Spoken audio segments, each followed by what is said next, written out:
Bueno, buenos días a todos y a todas.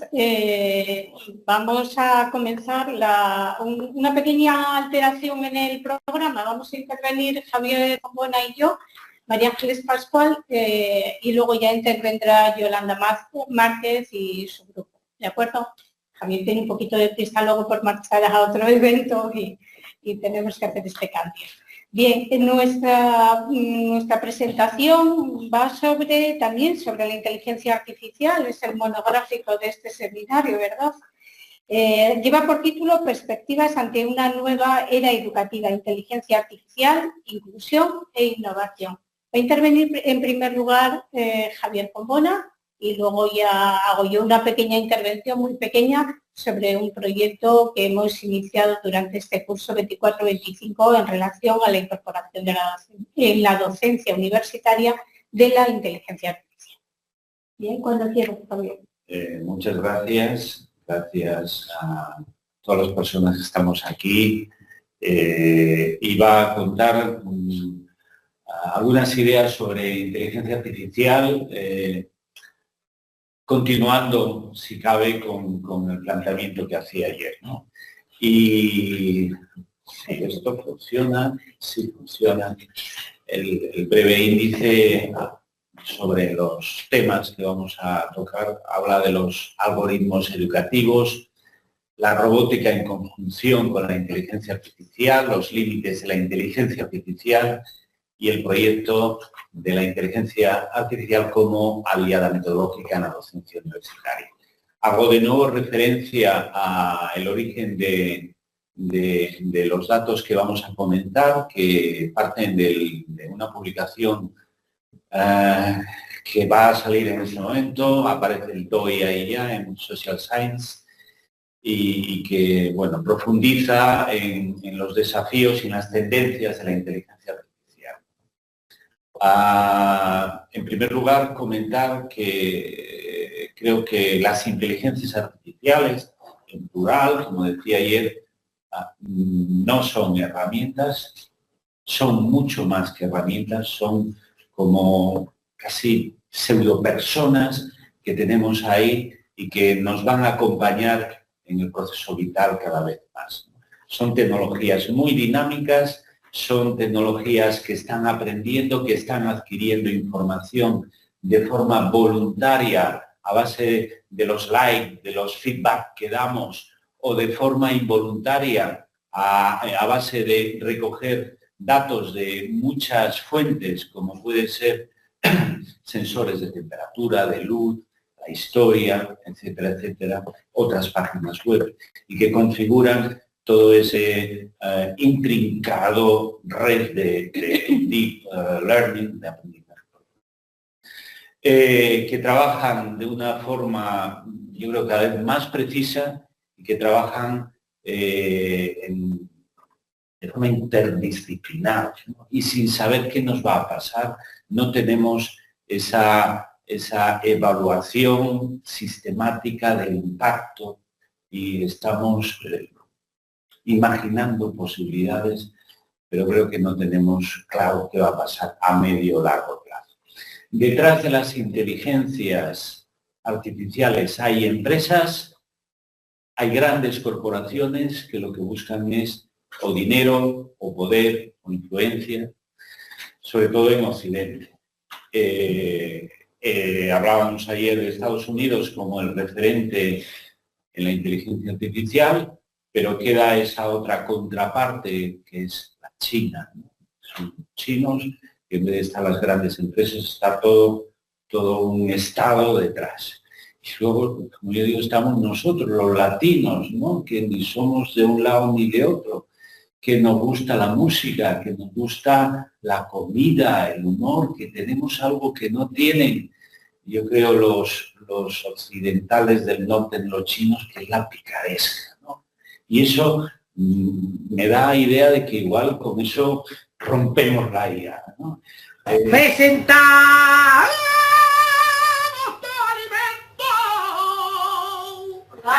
Uso de la IA,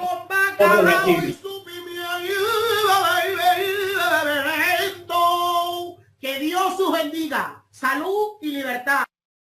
Esto es increíble. Esto solamente lo podemos hacer nosotros, ¿no? Dar la vuelta, buscar esa triquiñuela, ese camino rápido, y eso decía que Cristóbal Colón, que en vez de ir a las Indias, decía, voy a ir por otro lado más rápido, y lo consiguió, ¿no? Es algo que nos hace dar ese matiz específico y diferencial a nuestra cultura. Hay un libro de hace 50 años, Cuando China despierte, el mundo temblará. No sé si os suena.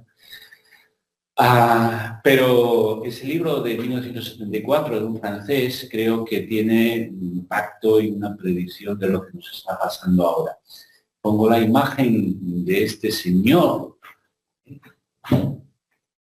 Xi Jinping, increíble, ¿eh? Nunca se sabe si va a sonreír, si va a reñirnos, porque siempre en todas las capturas aparece con la misma expresión. Nunca sonríe, nunca enseña los dientes, jamás. Yo vengo del mundo del audiovisual, del mundo de la comunicación icónica, y esto me da cierto miedo, a diferencia de Trump, que es toda una persona espectacular. Hay otra serie de personajes, incluso Putin, que es muy serio. Pero este es el extremo que jamás muestra sus expresiones. A mí me parece un tanto peligroso. Pues bueno, pongo este ejemplo porque creo que en la inteligencia artificial el otro mundo desconocido, es el mundo de los desarrollos tecnológicos chinos. Parece ser, no sé si es cierto o un bulo, pero que están implementando cabinas de tratamientos médicos en toda China, en la cual en esa cabina el paciente entra y le hacen un chequeo médico, y hay un usuario al final que hace la limpieza del interior de la cabina, pero no es necesario tener el médico para hacer el tratamiento, para hacer el diagnóstico. Esto que es un poco sorprendente es el primer paso a desplazar al profesional de la medicina. Fijémonos, ¿qué no va a pasar en el mundo de la educación? Pues estamos con las IAs. Las IAs tienen una gestión amigable de la web. Si antes teníamos que ir a buscar a Wikipedia o a determinados sitios unos contenidos, ahora vamos a Perplexity o a ChatGPT, dime tal, y hacen una gestión de toda la web en todos los idiomas y te muestran los resultados. Es una gestión mucho más rápida que nos evita esa interacción poco amigable, tradicional, de ir a Wikipedia, etc. Recrea imágenes indistinguibles que no se pueden diferenciar de la realidad. Hace análisis predictivo de la realidad, reconocimiento facial, hace un procesamiento del lenguaje, una clonación de la voz como si fuéramos humanos, hace uso de estrategias comunicacionales que habitualmente usábamos los medios de comunicación social, que ya están trabajando, analizan millones de datos de consumidores, de usuarios, para crear patrones, tendencias, integrándolo todo en el día a día. Y hoy, si vamos a Google, si vamos a YouTube o si vamos a cualquier traductor, ya nos aparece automáticamente un software de IA que nos ayuda a esa gestión, con lo cual ya está integrado en nuestro día a día. Un elemento que me parece especialmente singular es la capacidad de interacción verbal con las máquinas. Es el procesamiento del lenguaje natural, en el cual hay un software que es capaz de analizar nuestra voz, de convertirlo en texto, pero también es capaz de analizar nuestros sentimientos, nuestra entonación, nuestras ambigüedades, la complejidad del lenguaje humano. Ese es el paso actual que va a facilitar nuestra interacción con las máquinas, es decir, que hablemos con ellas, que ellas nos respondan con un estilo más amigable en tiempo real, en una conversación fluida. A nivel educativo, lo que está sucediendo es que el alumnado cada vez consulta más este software, cada vez se apropia o utiliza esa creación de contenidos. Son fantásticos los softwares que traducen, que hacen la posible interacción con otros idiomas. Acabamos de tener hace un momento, yo creo que podíamos haber incluso utilizado esas herramientas de traducción simultánea que nos ayudan. Los materiales personalizados con nombres y apellidos para cada alumno son creados por estas herramientas. El acceso a recursos interactivos, a un feedback constante, una tecnología inmersiva que está vinculada también con la realidad aumentada, con la realidad virtual, realidad mixta, que hace que esos conceptos abstractos, luego vamos a verlo, sean más asequibles. Lo que para nosotros es habitual, para el alumnado es muy complicado, y a través de este software sería más amigable. Muchas plataformas educativas tradicionales ya están incorporando la inteligencia artificial. La incorporan para ofrecer tareas, para ofrecer proyectos, charlas con personajes históricos. Ahí pongo dos ejemplos. Hay una española, hay pocas en España, unas megaprofes que te proporciona unidades didácticas, te proporciona una serie de tareas. Hay otras internacionales que llevan tiempo trabajando y son elementos a tener en cuenta. Pero lo que me parece más singular y el avance específico es lo que se llama el aprendizaje adaptativo. Es decir, plataformas, espacios específicamente educativos que trabajan con la inteligencia artificial desde el primer momento, haciendo un análisis individualizado de cada persona y adaptando todo el proceso educativo a esa persona. Me refiero que hacen una evaluación inicial y esa evaluación no es una evaluación estándar, es una evaluación específica para ese alumno que va siendo readaptada después de cada contestación. Segundo paso es a aplicar una metodología educativa. Y este es el núcleo de nuestra investigación actual. Crear algoritmos específicos para ese alumno. Me refiero a un enfoque plurimetodológico adaptado para ese alumno, a propuestas específicas de desarrollo próximo, avances paso a paso para ese alumno, gestión de fuentes de información que nos da ese alumno, como puede ser la entonación, como puede ser el contexto en el cual habitualmente estudia, los niveles de iluminación, de sonido, etcétera, etcétera. Todo eso va a dar patrones complejos de datos que van a hacer predicciones muy ajustadas a ese perfil. Metodologías de aprendizaje por refuerzo, reitero, tiempos de espera, de calma, confianza de que no va a ser evaluado al final, de que es un ente de ayuda, interface, carátulas intuitivas, visuales, sin apenas texto, donde lo que importan son las expresiones visuales, faciales, otros aspectos de comportamiento, como puede ser registros de los patrones de sueño, los momentos donde la persona está más activa, donde está más propicia para el proceso de enseñanza y aprendizaje. Todo ello nos lleva a la combinación del denominado aprendizaje profundo, nos lleva a una conexión real con los intereses de esa persona. Y al final, la evaluación es sobre todo una realimentación, es una motivación en ese flujo de denominado interacción-aprendizaje adaptativo. ¿Qué estoy contando? ¿Algún ejemplo? Podéis acceder a la plataforma Alex y desde el primer momento nos habla de un pseudo profesor específico en cada momento para esa. Pasos siguientes, los campos virtuales que tenemos en nuestras universidades son anticuados. Tenemos que ir a lo que está haciendo el resto de plataformas, etcétera.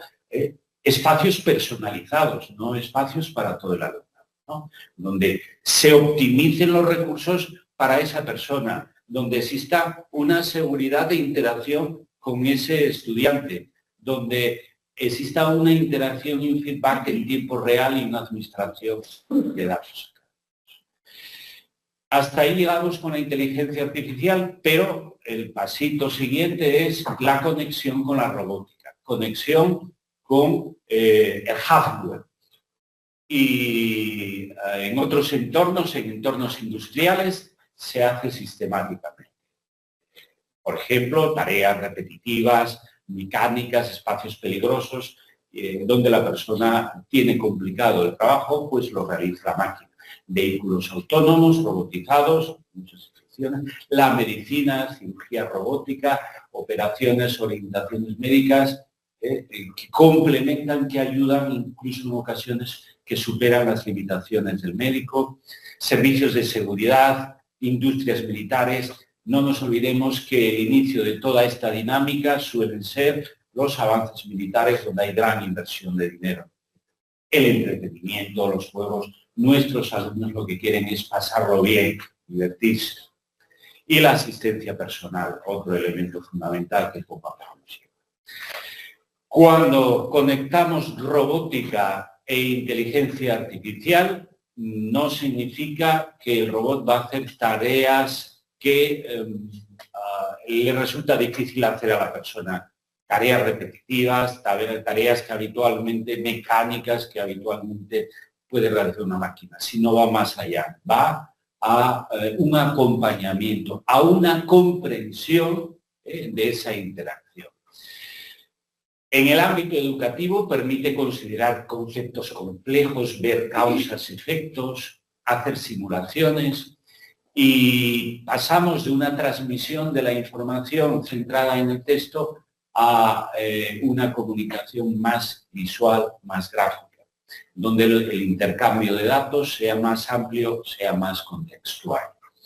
La interacción de humanos y robots requiere pues no solamente pensar en el ámbito educativo, sino recoger algunos avances, como puede ser lo que se está haciendo en estos momentos en la movilización de movilidad de vehículos, lo que es la localización y mapeo simultáneo, es decir, saber lo que tenemos alrededor. El vehículo tiene que conocer cada uno e interpretar cada uno de los elementos que tienen en su entorno. Eso me parece muy interesante. El agarre. Tendremos sin lugar a duda un brazo, no dos, por eso tengo que decir, un brazo que sea capaz de interaccionar con la persona, correlacionar, comprender un montón de informaciones que está llegando de ese escenario a la máquina, y conocer un poco las características del contexto. Ayer hablaba un poco de dónde nos situamos nosotros, que nos situamos normalmente en este entorno de los datos, 100 datos, 1000 datos, 1000 kilómetros, 1000... Pero nos resulta extraño trabajar con los millones, trabajar con los gigas, trabajar con los teras, con los hexas. La informática trabaja con esa cantidad tan elevada de información que nos supera. Y eso sucede porque la capacidad que tiene la electrónica de reducir el tamaño de los componentes hace que los microprocesadores sean del orden de nanómetros, y es una evolución que llevamos años consiguiendo y que nos resulta difícil luego interaccionar con la máquina porque nuestros sentidos son y serán analógicos. Siempre recuerdo la película Matrix, donde colocaban un enchufe en la cabeza de una persona para que fuese capaz de digitalizar esa información, pero mientras no tengamos ese enchufe, nuestros ojos, nuestros oídos son analógicos, las pantallas son analógicas, y eso significa que la interacción que tenemos con las máquinas va a ser del orden de 400 palabras como mucho y es lo que vamos a entender, vamos a leer, y no vamos a ser capaces de llegar a los megas o a los gigas de interacción que tienen las máquinas entre sí. Eso posibilita efectivamente que las máquinas se relacionen de una forma autónoma y, como decía este señor, Elon Musk, el amigo de Trump, dice, esto queda fuera de las posibilidades y del control humano. Termino. Desafíos. La persona pierde valor ante las posibilidades de la inteligencia artificial. Son equipos más veloces, que no descansan, que no requieren especial compensación. En el ámbito educativo se va a reducir la autonomía docente. La delegación de decisiones pedagógicas va a pasar a los algoritmos. Se sustituye la interacción entre docentes y alumnos por interacción con las máquinas. Los docentes necesitamos reconversión. El aprendizaje, por otro lado, del alumnado va a tener esa motivación necesaria. Y lo último, la última norma de la Comisión Europea sobre inteligencia artificial, que creo que toca muchos aspectos, hace hincapié en un elemento muy importante, que es la ausencia de registro de todas las actividades de la inteligencia artificial. Mientras nosotros tenemos que llevar al papel las programaciones, todo lo que hacemos, la inteligencia artificial es libre de hacer lo que le dé la gana y no hay un registro final de sus actuaciones. Muchas gracias. Muy bien, muchas gracias. Bueno, como queda ya muy poquito tiempo que estaba reservado para esta exposición, nada, me voy a restringir casi un poquito a las conclusiones. Nosotros el año pasado, desde el grupo de CINTAC, el grupo del cual soy coordinadora, el grupo de investigación, nos habíamos propuesto la incorporación de la IA a la docencia universitaria. Después de escuchar a Javier en toda esta situación un poco de apocalipsis con la IA, resulta un poco aterrizar en este realismo de lo que nos encontramos en los centros educativos. Creo que nos encontramos un poquito a años luz, ¿no? Quizá en las grandes empresas, las grandes corporaciones o el futuro que se nos avecina vaya un poco en esta línea. Hoy por hoy, cuando yo aterrizo y cuando el año pasado nos planteamos este proyecto, ya que a todos un poco nos preocupaba el tema de la incorporación de la IA a la docencia y el aprendizaje en el entorno universitario, nos propusimos desde el grupo de investigación pues plantear un proyecto en el cual nosotros nos formáramos, fuéramos proponiendo una serie de materiales para la utilización con la utilización de la IA y propusiéramos una serie de actividades a nuestro alumnado para que fuera haciendo uso de la IA. Ayer veíamos en algunas de las conferencias que aparecieron que el alumnado a veces lo único que conocía de la IA era un poquito el chat GPT, pero poco más, ¿no? Entonces nos propusimos para plantear una serie de actividades que a partir de la formación que nosotros habíamos recibido, ese objetivo formativo que teníamos en el proyecto, ese objetivo competencial de diseñar materiales para la docencia en las distintas asignaturas del grado y del máster, que incluyera la IA. Es decir, vamos a formarnos, vamos a ir introduciendo esas actividades para el alumnado, nosotros vamos a vivenciar también la situación de vamos a generar materiales en nuestras asignaturas a partir de eso que nos comentaba Javier, de la adaptabilidad también del aprendizaje, ese creo que gran concepto que es la personalización del aprendizaje. Entonces, nosotros cómo podemos llevar a cabo como docentes esa personalización del aprendizaje, ¿no? El proyecto se desarrollaba en varias fases, que voy a ir pasando. Elaboramos una serie de materiales multimodales que buscaban la personalización del contenido. a través de presentaciones un poco más interactivas con determinado software de IA, el apoyo a la diversidad de los diferentes estilos de aprendizaje, anotaciones y mapas conceptuales, es decir, toda esa serie de materiales los incorporábamos nosotros al campus virtual desde las diferentes asignaturas. Había 7 asignaturas que estaban involucradas y participábamos prácticamente todo el grupo de investigación, también 7 profesores, ¿vale? Yo lo que hice, la asignatura que imparto, que está relacionada con el tema de inclusión, intervención didáctica para la atención a la diversidad, lo que buscaba era formar a mis estudiantes para que a través de la IA diseñaran materiales de forma más eficiente, más rápida, sin tanto trabajo, vinculados a las pautas DUA, del diseño universal de aprendizaje. Todos sabemos que el profesorado hoy día tiene que incorporar el diseño universal de aprendizaje a sus programaciones, infantil, primaria y secundaria, y que en muchas ocasiones, yo hablando con los profes en los centros, me comentaban que era complicado introducir esas pautas DUA porque llevaba muchísimo trabajo. Y bien es verdad que incorporar esas pautas DUA a las programaciones docentes, al aula, implica un conocimiento tecnológico también un poquito avanzado, ¿vale? Con lo cual, consideraba que era importante ya preparar a nuestro alumnado, es una asignatura, la de intervención didáctica, que se imparte en cuarto de los grados de infantil y primaria. Entonces, en ese enfoque del DUA, preparar a nuestros estudiantes para que hicieran uso de la inteligencia artificial para diseñar materiales en DUA, ¿vale? Y en ese conjunto de actividades se le proponía, se le formaba al alumno un poco en IA, las diferentes herramientas que podían encontrar, se diseñaron varias actividades para trabajar desde esa perspectiva, ¿vale?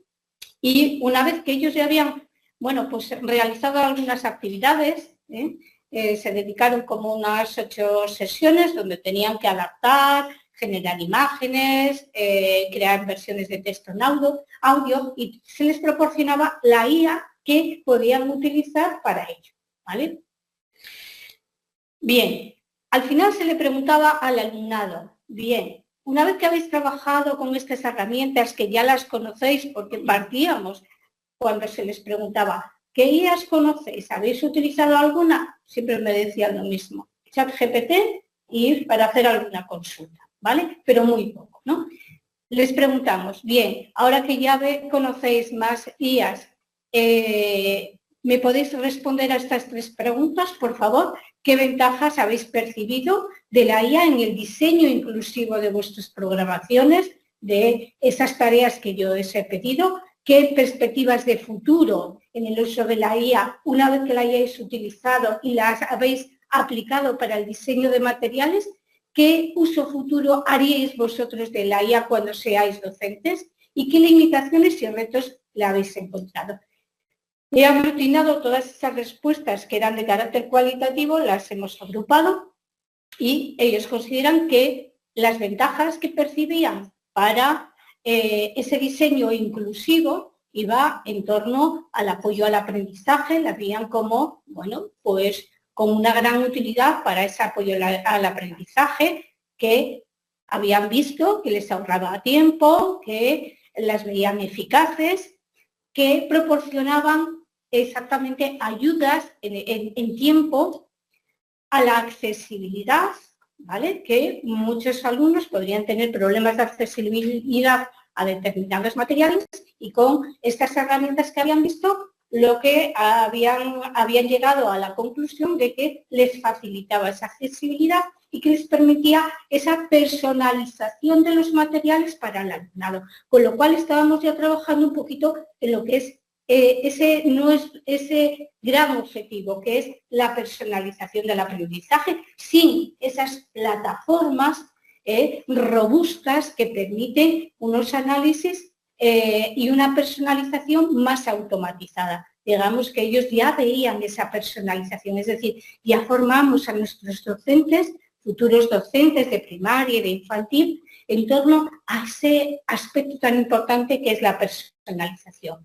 ¿Qué limitaciones veían? Veían estas 5 limitaciones. El profesorado tiene falta de formación y también hay cierta desconfianza hacia esa IA, con lo cual algunas de las cosas que salieron ayer también a lo largo de las diferentes exposiciones es que, vale, ese análisis crítico, ¿no?, que es importante. Vemos que nuestro alumnado, es verdad, ven una cierta desconfianza en ella, que es verdad que ellos como limitación ven también los sesgos y errores que pueda cometer la IA, las preocupaciones por la privacidad y la seguridad, la posible deshumanización de la enseñanza si todo lo dejamos en las máquinas, y luego hay un aspecto muy importante, el de la brecha digital, que está vinculado a las limitaciones económicas y técnicas. Todos hemos utilizado diferentes tipos de IA, pero llega un momento en que si tú quieres seguir avanzando y trabajando con esa IA,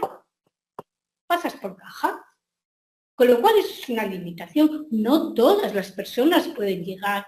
Y a mí me gustaría que se reflexionara un poquito más sobre ello, ¿no? Sobre esa brecha digital, sobre ese ODS número 4, sobre esa sostenibilidad que hay. Ayer nos decía Yudkowsky que aún no entendemos la IA. Yo creo que es importante no solo utilizar la IA, sino también saber qué hay detrás de la IA, ¿vale? Como uso futuro, lo ven los estudiantes, futuros docentes, como una fuente de inspiración y apoyo. Es decir, voy a utilizarla, al igual que hacemos nosotros para investigar, ¿no? Voy a utilizarla o yo para crear mis actividades para los alumnos. Hecho mano de la IA. ¿Por qué? Porque me ahorra tiempo, así de claro. Me ahorra tiempo y todo lo que me facilite el diseño de esa actividad, pues es fuente de inspiración y de apoyo, ¿vale? Nos permite la creación de materiales inclusivos de forma rápida. ¿Por qué me interesa a mí tanto esto? Porque cuando tenemos herramientas que nos permiten la incorporación de ese diseño inclusivo, el profesorado lo va a incorporar, ¿vale? Porque si no lo incorpora, no es porque no considere ético incorporarlo o porque no considere necesario incorporarlo, sino porque realmente le lleva mucho tiempo. Yo cuando voy por los coles, me dicen los profes, es que esto del DUA lleva mucho tiempo. Claro que sí, porque implica modificar muchos materiales, ¿vale?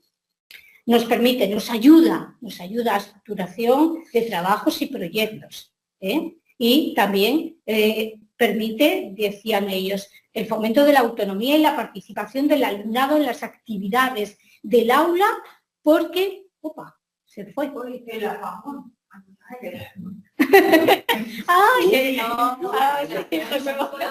ahí, porque aquí está. Sí, es que le diste nada, no pasa nada, ¿vale?